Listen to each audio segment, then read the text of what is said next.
આપણે ક્યાં આગળ રસોઈ કરીએ છીએ? શું થયું તમને લાગ્યું ને કે રસોડું આખું અલગ છે, ઘર આખું અલગ છે, બીનાબેન આમ કેમ ગેસનો વાયર દેખાય છે, આમ છે તેમ છે? પણ આપણે છીએ હોલિડે હાઉસમાં, અને હોલિડે હાઉસમાં પણ આપણે રેસીપી સ્ટોપ નહીં કરીએ. આપણને એલજી વાળાએ આપી દીધો છે આટલો મસ્ત મજાનો ડબ્બો, એટલે કે મસાલિયું, અને આ મસાલાનો આપણો ઉપયોગમાં તો કરવો જ રહ્યો. એટલે હજી આની અંદર ભરાશે આપણા ખડા મસાલા. તો આ બધા મસાલા સાથે આજે આપણે બનાવશું શું? મસ્ત મજાનું મસ્ત લીલો છમ ધાણા નાખીને આપણે કરશું ભીંડાનું શાક. જે મેં ભીંડા લીલા લઈ લીધા છે. અહીંયા આગળ મળે છે 25 રૂપિયા, 30 રૂપિયા પાવના હિસાબે. આપણે ડોલરમાં લેતા હોય છે $3, $5, $8 એવી રીતના. હમણાં તો મોંઘા થઈ ગયા છે. પ્લસ તમને આવા ભીંડા તો ઓસ્ટ્રેલિયામાં તો અમને તાજા આવા ભીંડા ક્યાંય જોવા નહીં મળે. એની સાથે આપણે લઈ લેશું મસ્ત મજાનું ટમેટું, અને ગુંદા આટલા સરસ મળે છે તો હું કેન્યામાં કેવા વઘારેલા ગુંદાનું અથાણું કરું છું, જે ઘણા બધાને ખબર હશે. મમ્મીના ટાઈમથી આ ચાલતું આવે છે, તો એ પણ આપણે કરશું. અને આપણે બનાવશું ભીંડાનું બહુ સરસ મજાનું સૂકું શાક તેલમાં. કારણ કે ઘણા બધાની કોમેન્ટ છે કે ભીંડાનું શાક બીનાબેન અમે બનાવીએ છીએ ને પણ સૂકું અને કોરું થતું નથી. તો હું તમને બતાડું કેવી રીતના થાય. આની અંદર ટિપ્સ અને ટ્રીક ઘણી હોય છે. દેખાય છે શું? ખાલી ભીંડો, પણ ભીંડાની અંદર ઘણી ટિપ્સ અને ટ્રીક છે જે હું તમારી સાથે આજે શેર કરીશ. આપણે એની સાથે બનાવશું મસ્ત મજાનું દહીં છે, પણ આપણું આ તૈયાર દહીં છે, આપણું આ ઘરનું દહીં હજી નથી. એની બનાવશું ઠંડી ઠંડી મસ્ત મજાની છાશ. જ્યારે તમે ભીંડો બનાવતા હોય તો એક ટિપ્સ અને ટ્રીક છે. આની અંદર શીખાવું પણ છે અને ન શીખાવું પણ છે. તો આપણે એને ધોઈને ચોખ્ખા કરી લીધા. એની પછી આપણે ભીંડાને હંમેશા શું કરીએ, એક ચોખ્ખા કપડામાં નાખીને કોરા કરી નાખવાના. આ તમે કોરા કરો એટલે તમારી ચીકાસ વાળા ભીંડા નહીં થાય. આ મેં કરી નાખ્યા છે કોરા. અને ભીંડો હંમેશા જોવો હોય કૂણો છે તો આ પ્રમાણે કટ કરો તો ભીંડાની ખબર પડી જાય કે આ કૂણો મસ્ત મજાનો ભીંડો છે. આપણે આને કરી લેશું ઝીણા ઝીણા પીસીસમાં કટ. આપણું શાક તો બહુ સરસ રીતના કપાઈ ગયું છે. ઝીણા ઝીણા ભીંડા આપણે મસ્ત રીતના કાપી લીધા છે. આપણે કરીએ એનો વઘાર. આપણે લઈ લીધા છે 4 ટેબલસ્પૂન તેલ. આપણે કહ્યું છે ઓસ્ટ્રેલિયાની અંદર ફ્રોઝન ભીંડા. ફ્રોઝન ભીંડા પણ બતાવ્યા છે કે કેટલા સરસ રીતના થાય છે. આજે હું આની અંદર બટેટા નહીં નાખું, પણ તમે આ ભીંડાના શાકની અંદર બટેટા પણ નાખી શકો. કઢીવાળું પણ શાક થાય, ભરેલું પણ શાક થાય. અલગ અલગ રીતના કરકરિયા ભીંડા કેટલી રીતના થાય. અને ભીંડા એવી વસ્તુ છે કે ઘણાને બહુ જ ભાવતા હોય છે. બહુ બધા જણાની ચોઈસ ભીંડાનો શાક અને રોટલી. એકલી શાક અને રોટલી તો મારું બી ફેવરેટ છે. તમને ખબર છે કે આ વાતનું પૂછવાનું મને કોણે કહ્યું છે? કોઈ એક જેન્ટ્સ ભાઈએ મને કીધેલું કે બીનાબેન हम लोग भींडा बनाते हैं लेकिन आप गुजराती लोग के जैसा नहीं बनता है. આપણો વઘાર સરસ મજાનો થઈ ગયો છે. ગેસની ફ્લેમ કરી નાખશું સ્લો, અને ધીમે રહીને આપણે એમાં નાખી દઈશું આપણો ભીંડો. તો આ ભીંડો વયો ગયો આપણો તેલની અંદર. જોઈ જુઓ, શાકનો વઘાર બહુ સરસ થયો છે, કારણ કે આપણે એલજીની હિંગ વાપરી છે અને એની સુગંધ એકદમ સરસ આવે છે. મને સ્પેશિયલી એલજીની હિંગ ગમતી હોય છે, કારણ કે સુગંધ અને વઘાર બહુ જ સરસ થાય. સ્વાદ માટે પણ સારું, શરીર માટે બી સારું. તો મેં એને વઘારી નાખ્યો છે. આપણે એને ખાવા દઈશું તેલની અંદર. જ્યાં સુધી એની ચીકાશ ફટાફટ નીકળી જાય ત્યાં સુધી આપણે એને તેલમાં વઘારમાં મિક્સ કરી નાખ્યું છે. લાગે શું સાદો ભીંડો, પણ ભીંડાની અંદર પણ અલગ અલગ રીત બનાવવાની હોય. જો આની અંદર તમે પાણી જરાક પણ નાખી દીધું તો તમારો ભીંડો થઈ ગયો ચીકણો. એટલે આ ચીકાશ કાઢવા માટે તમારે શું કરવું પડશે? પહેલા આપણે નાખી દઈશું એની અંદર થોડું એવું કરતું નિમક. તો મેં લઈ લીધું છે ઝીણી એવી ટીસ્પૂન કયો કે જે પણ કયો એના માપનું માપસર નિમક. આપણે આને કરી નાખશું મિક્સ. આને મીડિયમ ધીમા તાપ ઉપર ફુલ્લો થવા દેશું ભીંડાને. ચલો ભાઈ, ભીંડાની ચીકાશ નીકળે છે ત્યાં સુધીમાં આપણે બનાવી નાખ્યા અથાણાના ગુંદા. વઘારેલા અથાણાના ગુંદા કેન્યા સ્ટાઇલ. એટલે ગુંદા કરવા માટે આપણે એક આ પ્રમાણે કાઢીએ, જો ટાઈમ હોય તો. અને ટાઈમ ન હોય તો મેં આને ધોઈને કોરા કરી નાખ્યા છે. પરંતુ હું તો ભાઈ આવી રીતના કરી નાખતી હોઉં છું. જ્યારે પણ ટાઈમ ન હોય, ઓછો ટાઈમ હોય તો ભાઈ આ રીતના આપણે એને કરી નાખશું.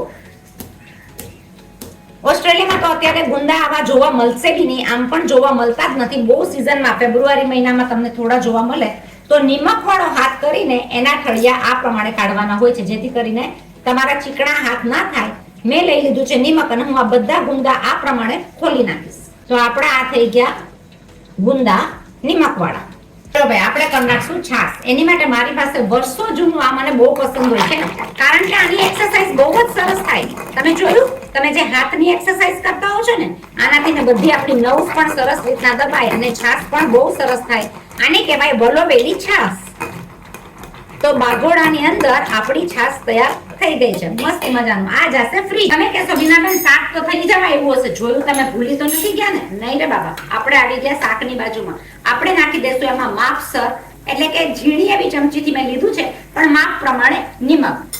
પણ આપણે એને ફેરવીને લઈ લઈશું મોટી ચમચીમાં, અને આપણે લઈ લઈશું 1 ટીસ્પૂન જેટલું ધાણા જીરું, હળદર, નિમક આપણે પહેલા પણ નાખેલું છે એટલે બહુ નહીં લઈએ, માપથી લેશું, સ્વાદ ચાખી લેવાનો. આ બધા મસાલા આપણે આની અંદર નાખી દીધા છે, એને આપણે કરી નાખશું મિક્સ. આના વઘારની અંદર મેથી પડે તો વધારે સરસ લાગે. તમે જોઈ શકો એની ચીકાશ બળવા માંડી ગઈ છે અને જરાક જ એવો ચીકણો રહ્યો છે, જે તેલની અંદર ખુલ્લા ભીંડામાં ચીકાશ બધી વહી જશે. જ્યારે આપણે કરીને તૈયાર થઈ જશે ત્યારે આ 5 મિનિટનું શાક છે. 5 મિનિટમાં શાક બહુ સરસ રીતના તૈયાર થઈ જતું હોય છે. તમે જોઈ શકો છો કે ભીંડો તેલવાળો બહુ સરસ મજાનો દેખાય છે, અને એની ખાવાની પણ મજા ઘણાને આ પ્રમાણે પણ બહુ આવતી હોય છે, ટમેટા નાખ્યા વગર. ટમેટાની ગ્રેવી કરશો તો રસાવાળું શાક થઈ જશે. ટમેટાની ગ્રેવી હું નહીં કરું, અને હું આ ધીમા તાપે ચડતા ભીંડામાં નાખી દઈશ આપણા ટમેટા ઝીણા ઝીણા કાપેલા.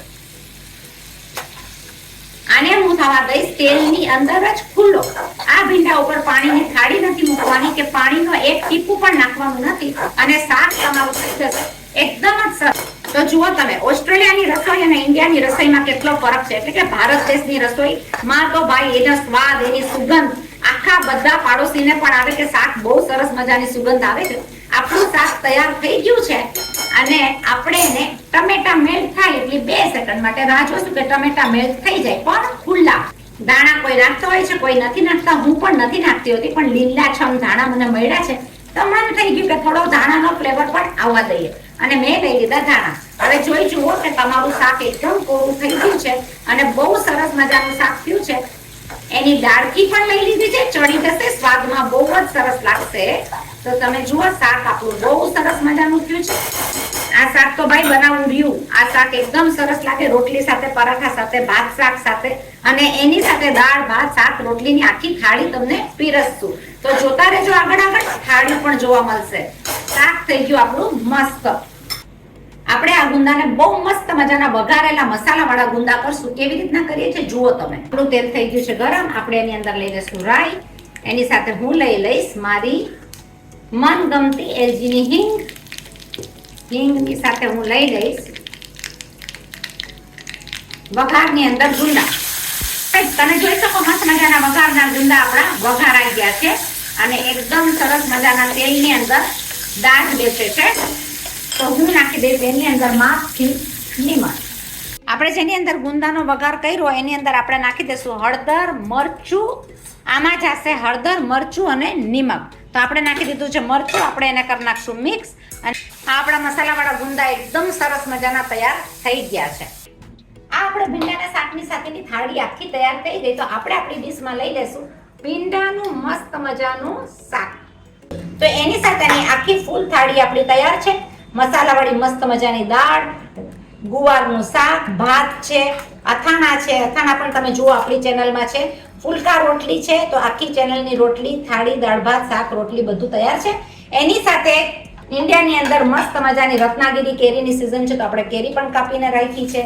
જોડે ફુલકા રોટલી પણ તૈયાર છે, અને જુઓ છાશનો ગ્લાસ છે. તો આપણી આ થાળી તૈયાર છે. ભીંડાનું શાક જરૂર તમે લાઈક કરજો. આપણે આ શાકની થાળી આખી તૈયાર છે. લાઈક કરો, શેર કરો, સબસ્ક્રાઇબ કરો, ફોરવર્ડ કરો, અને બીજાને મોકલાવો આગળ. આપણે આવા નવા અલગ અલગ રેસિપીઝ ઘણી બધી લઈને આવશું.